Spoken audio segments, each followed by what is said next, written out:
Babe, aalis na ako. Okay ka lang bang mag-isa dito? Tanong ni Mark sa akin, ang live-in partner ko. Oo naman, bakit naman ako hindi magiging okay dito sa bagong apartment natin? Natatawang sagot ko. Oh, sige na, baka malate ka pa. Hinalikan niya ako sa lips bago pinisil ang wet pa ko. Ay, babe naman ang pilyo. Natatawang saway ko. Wala namang ibang makakakita. Tugon ni Mark. Nakasuot lang ako ng manipis na duster. Kaya nagawa niyang itaas ang laylayan sa may likuran ko at ipasok ang kamay sa loob ng panty ko para lalong mapisil ang wet malo ko. Tayo na babe, naligan ako sa'yo. Gagi, pumasok ka na. Baka iba pa mapasukan mo at malate ka. Saway ko kay Mark. Inalis ko na ang kamay niya at bahagya siyang itinulak palabas. Pero hindi pa siya kaagad umalis. Hinalikan niya ulit ako sa lips bago nilamas-lamas ang dalawang pakwan ko bago ko siya tuluyan na paalis. Patay ka sa akin mamaya pag uwi ko. Natatawang pahabol pa niya. Pumasok na ako sa loob ng bahay na bagong nilipatan namin ni Mark. Nilak ko na ang gate at pinto. Bago lang kami dito sa bahay na nirerentahan namin. Nagtatrabaho si Mark sa isang mall malapit sa amin. At ako naman ay freelance writer, kaya nasa bahay lang ako palagi. Ito ang unang araw na magiging mag-isa ako sa bahay dahil noong isang araw lang kami lumipat at 2 araw nang nakalibis sa trabaho si Mark para makapag-ayos kami ng mga gamit namin dito sa bahay. Kagaya ng routine ko sa inalisan naming bahay, nilinis ko muna ang pinagkainan namin ng almusal ni Mark bago ko ibinaba mula sa kwarto na nasa 2nd floor ang laptop ko. Medyo matatakotin kasi ako. Mas gusto ko yung nandito ako sa sala ng bahay kaysa sa loob ng kwarto. Hinarap ko na ang manuscript na 1 buwan nang pinapatapos ng editor ko. Kaya lang, hindi ako mapakali. May impact pa pala ang ginawang panghihipo sa akin ni Mark kanina. Kaya sa halip tuloy na magsulat ako, napunta ako sa pagbabrowse sa internet. Ang ginagawa ko, isang bagong page ng mga ekstorya ang na-discover ko. Fan kasi ako ng mga speedy story dati na ngayon parang nakadown na yata. Kaya laking tuwa ko talaga nang ma-discover ko ang bagong page na to. Dahil maraming magagaling na writer na ang lakas magpainit sa akin. Halos karamihan din sa mga fetish ko ay nababash ako sa page na to. Lalo na yung mga incense by X-Story at gangbang. Isang story ang nakakuha ng atensyon ko. Ang title, Pambayad Utang. I'm not promoting the story. Pero parang ganun na rin. Maganda kasi ang pagkakasulat at pasok talaga sa taste ko. Habang nagbabasa, hindi ko na napigilan ang hawakan ang dibdib ko at dahan-dahan laruin ang bilog nito. Hindi ako mahilig magbra kapag nasa loob ng bahay. Kaya pagpasok sa loob ng duster, bilog kaagad ang mahahawakan. Kinulbit-kulbit ko ng hinlalaki habang nilalamas. Kinagat ko ang pang-ibabang labi ko para mapigilan ko ang sarili ko na mapaungol. May isang pinto lang kasi ang pagitan ng bahay namin sa may-ari nitong bahay kaya ayoko ring gumawa ng ingay.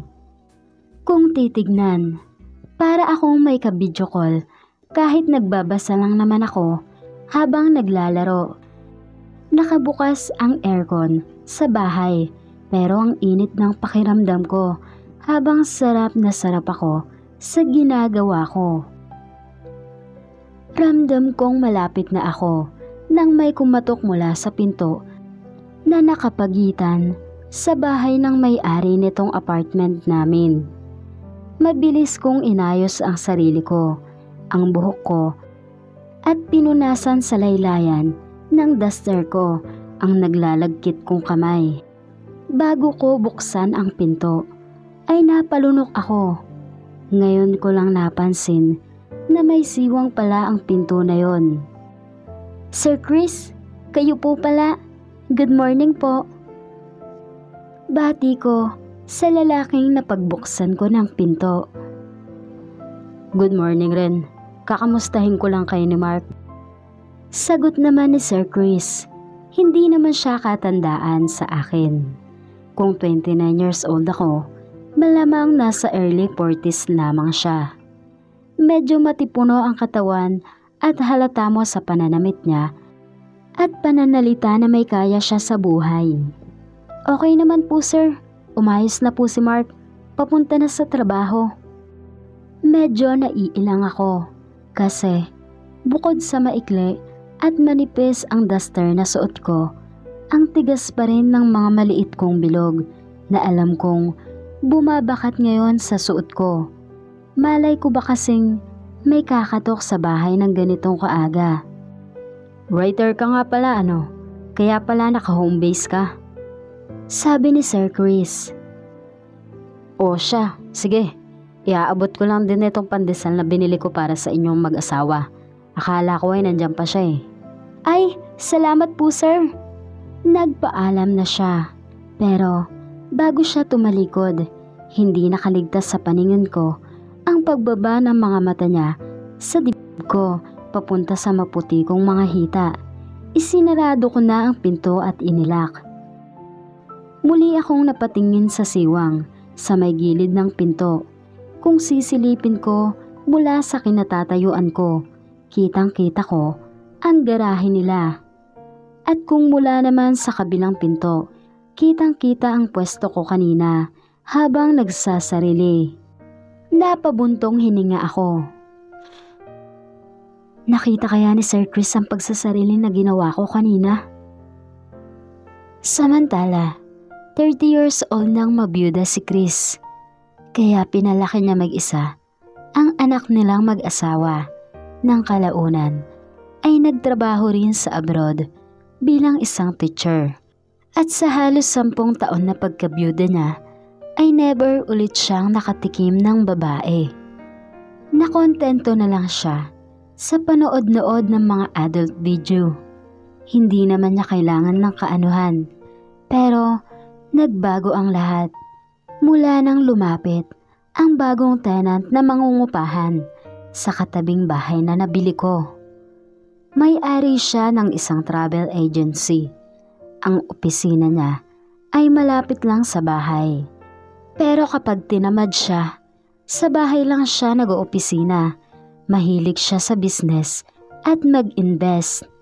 Dahil wala naman ng ibang pinagkakagastusan at may malaking savings sa bangko, ay naisipan niyang bilhin ang isang bahay na katabi lang ng bahay nila. Pinaayos na yon at pinaupahan. Medyo malaki ang bahay. May 2 kwarto, malaking kusina, sala at banyo. Pinagawaan niya rin ang pinto sa dingding na nakapagitan sa bahay niya at bahay na paupahan para mabilis katukin ang magiging tenant kapag kailangan siya. Hanggang sa maraming nag-inquire dahil interesado na umupa sa bahay nila. Meron isang pamilya, tinanggihan niya dahil 10 magkakasama. Meron namang single mom na 3 ang anak at dahil ayaw niya na maingay na mga bata at tinanggihan niya rin. Hanggang sa mag-inquire ang live-in partner na si Mark at Bea. Isang supervisor sa mall at isang writer.